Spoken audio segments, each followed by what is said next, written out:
আসসালামু আলাইকুম। আশা করি আপনারা সবাই ভালো আছেন। আমিও আলহামদুলিল্লাহ ভালো আছি। তো আমি সর্বপ্রথম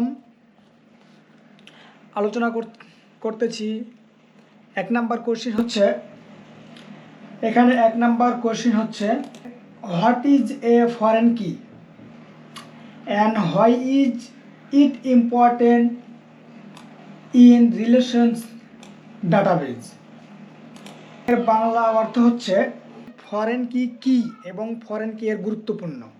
ফরেন কি হলো এমন একটি কলম যেটি অন্য একটি টেবিলের প্রাইমারি কিকে রেফার করে। ফরেন কি এর মাধ্যমে আমরা একটি টেবিল আরেকটি টেবিলের সাথে রিলেশন করতে পারি। ফরেন কি এর গুরুত্বপূর্ণ, এটি একটি টেবিলের মধ্যে সম্পর্ক বজায় রাখে, ভুল বা অপ্রাসঙ্গিক ডাটা ইনসার্ট হওয়া থেকে রক্ষা করে, ডাটাবেজের ডেটা কনস্ট্যান্ট এবং নির্ভরযোগ্য রাখে।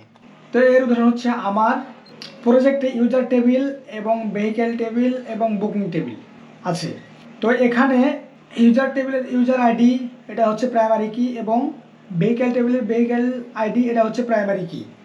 এর অর্থ হচ্ছে যে ইউজার ডাটা নেয় সে বুকিং করতে পারবে না। 1 নাম্বার কোশ্চেন শেষ।